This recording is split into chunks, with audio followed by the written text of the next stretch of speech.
बिस्मिल्लाहिर्रहमानिर्रहीम। अस्सलाम वालेकुम। कैसे हैं जी आप सब लोग? उम्मीद करती हूँ खैरियत से होंगे। अल्लाह पाक आप सबको खुश रखे, आबाद रखे। और आज मैं हाजिर हूँ जी बहुत ही ज़बरदस्त रेसिपी के साथ। अक्सर घर में जो है ना खाना खाते हुए एक आध रोटी जो बच जाती है तो उसको ज़ाया होने से बचाने के लिए उसकी एक बहुत ही डिफरेंट अंदाज में मैं एक रेसिपी तैयार करूँगी। तो इसको वीडियो को फुल वॉच कीजिएगा। अगर आप लोगों को वीडियो अच्छी लगे तो इसको लाइक कीजिएगा। तो चलिए चलते हैं अपनी रेसिपी की तरफ, शुरू करते हैं जी अल्लाह ताला के बाबरकत नाम से जो बड़ा मेहरबान और नहायत रहम करने वाला है। अच्छा जी, एक रोटी जो है ना वो बच गई थी तो इसको मैंने कहा कि ऐसे तो ये नहीं खाएंगे बच्चे, तो इनको मैं ना किसी डिफरेंट अंदाज में जो है ना बना के बच्चों को आज खिलाती हूँ तो कैसा जो है ना इसका रिज़ल्ट मिलता है। तो जो भी रिज़ल्ट आया मैं आप लोगों के साथ शेयर करती हूँ। तो मेरे पास ये घर में आलू पड़े हुए थे, मैंने आलूओं को भी पील ऑफ कर लिया है और 2 अदद प्याज थे, इनको बारीक बारीक स्लाइसिस में मैंने काट लिया।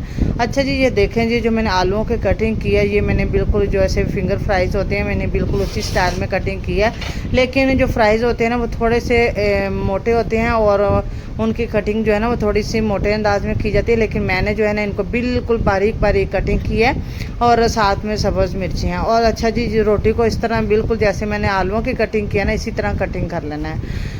तो रोटी की कटिंग करते हुए जब मैं करने लगी तो मुझे आइडिया हुआ जी मेरी जो नाइफ़ है ना ये बिल्कुल भी जो तेज़ नहीं है, तो इसकी मुझे थोड़ी सी कटिंग करते हुए मुश्किल हुई। आप जब भी कटिंग कीजिएगा अपनी नाइफ़ थोड़ी तेज़ वाली कटर कोई लीजिएगा जिससे आसानी से आप लोगों की कटिंग हो सके और ये रोटी जो है ना बिल्कुल स्लाइस में जो है ना इस तरह कटिंग कर सके जिस तरह आलू किए हैं, प्याज किए हैं। अच्छा जी, इसको मैंने इस तरह ये खुले बर्तन में डाल दिया है। एक जो है ना ये पीस आलू का रह गया, इसकी भी मैं अभी कटिंग कर लूँगी बिल्कुल फिंगर फ्राइज में ही। और इसको अच्छे से पानी में ना 2 से 3 दफ़ा धो लेना ना, धो के किसी स्टेनर में निकाल के रख देना है। मैंने इनको धो के रख दिया था और बाकी के जो इसमें ड्राई इंग्रेडिएंट जाने थे वो मैंने तैयार कर दिए थे। अच्छा जी, ये ज़ीरा है और खुश्क धनिया पाउडर है। 1 चम्मच इसमें था धनिया पाउडर और हाफ़ टेबल स्पून इसमें था ज़ीरा।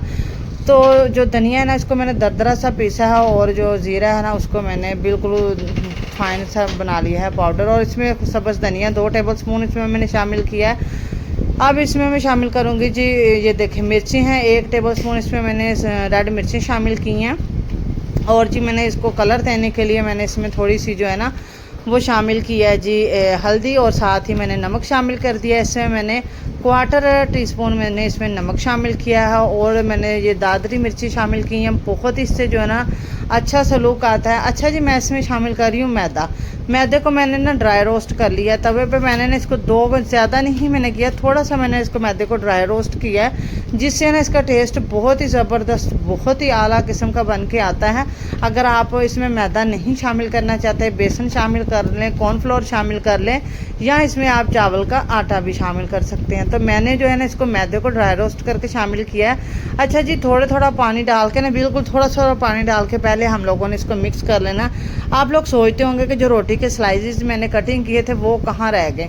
अच्छा जी, रोटी के स्लाइसेस जो मैंने कटिंग किए हुए थे ना वो मैंने रखे हुए हैं। अब मैंने पहले इनको मिक्स कर लिया है और ऊपर जब मैं इसको फ्राई करने लगी हूँ ना तो फिर मैंने रोटी के स्लाइसेस डालने हैं, क्योंकि अगर इस तरह मैं रोटी के स्लाइसेस पहले डाल दूँगी ना तो रोटी बिल्कुल नरम पड़ जाएगी और रोटी वो जो है ना क्रंच उसका रोटी का बिल्कुल भी नहीं आएगा।